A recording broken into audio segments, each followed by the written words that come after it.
పార్ట్‌లు పార్ట్‌లుగా చూస్తే ఇది కూడా బానే ఉందే. ఇది ఒక టిపికల్ కమర్షియల్ ఫిల్మ్. ఒక కమర్షియల్ ఫిల్మ్‌కి ఏమేం గావాలో అవన్నీ ఉన్నాయి సినిమాలో. సాంగ్స్ ఉన్నాయి, ఫైట్స్ ఉన్నాయి, కామెడీ ఉంది, స్టోరీ ఉంది, స్క్రీన్ ప్లే ఉంది, కమర్షియల్ డైరెక్టర్ ఉన్నాడు, కమర్షియల్ హీరో ఉన్నాడు. అన్నీ ఉన్నాయి. కానీ లేనిదేంటంటే ఆ క్యూరియాసిటీ, న్యూ థింగ్. ప్రతి కమర్షియల్ ఫిల్మ్ వర్క్ అవ్వాలి అంటే స్టోరీ కొంచెం కొత్తగా ఉండాలి. కానీ ఈ సినిమాలో స్టోరీ కూడా పాతదే. Routine template. దాంతో పాటు స్క్రీన్ ప్లే చాలా డల్ ఉంటది. చాలా అంటే చాలా డల్ ఉంటది. పేసింగ్ చాలా డల్ ఉంటది. అనవసరమైన సీన్స్ చాలా ఉన్నాయి సినిమాలో. ఒకటిస్తే ఎగ్జాంపుల్. సినిమాలో ఒక చోట డాన్స్ నేర్పియాలి ఉస్తాద్.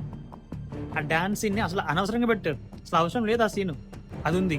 అండ్ దాంతో పాటు 'గబ్బర్ సింగ్' బ్యాచ్ ఉంటుంది కదా! వాడు కూడా అనవసరం. అసలు అవసరం లేదు. అయినా కూడా పెట్టారు.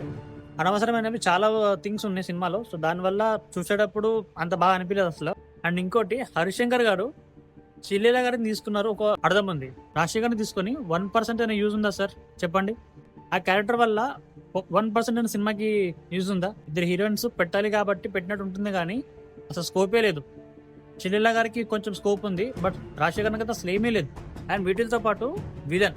నా ప్రతి ఒక్క రివ్యూలో నేను విలన్ గురించి చెప్తాను. విలన్ ఎంత స్ట్రాంగ్ ఉంటే మనకి అంత ప్లస్ పాయింట్ ఉంటుందని చెప్పేసి. ఈ సినిమాలో విలన్ స్ట్రాంగ్ ఉన్నాడు. కానీ వాడి ఆలోచనలు, వాడు చేసే పనులకి అసలు మనకు అర్థం కావు. అరేయ్! మళ్ళీ ఇదేనా? మళ్ళీ రొటీన్‌గా చేస్తున్నావేంట్రా? నువ్వు విలన్ కొంచెం కొత్తగా చూపి. లేదు, అదే రొటీన్ ఫార్మాట్, అదే రొటీన్ కొట్టాడు. టెక్నికల్లీ కూడా ఈ సినిమా చాలా డల్ ఉంటుంది భయ్యా. సినిమాటోగ్రఫీ కొన్ని కొన్ని చోట్లయితే నాకు సీరియల్ చూసిన ఫీలింగ్‌గా వచ్చింది. దీంతో పాటు for the first time Devi Sri Prasad గారి మ్యూజిక్ అస్సలు బాలేదు. నాకు చాలా ఇష్టమైన మ్యూజిక్ డైరెక్టర్ దేవి గారు. నేను డై హార్డ్ ఫ్యాన్ ఆయనకి. కానీ ఆయన చాలా డిసప్పాయింట్. తమన్ గారి మ్యూజిక్ కూడా ఓకేగా ఉంది. టు బి ఫ్రాంక్ చెప్పాలంటే తమన్ గారిని మనం మెచ్చుకోవాలి. ఎందుకంటే చాలా తక్కువ టైం ఉంది ఆయనకి చేయడానికి మ్యూజిక్ బ్యాక్‌గ్రౌండ్. సో, మనం తమన్ గారిని ఈసారి తమన్ గారిని ఏమనకూడదు.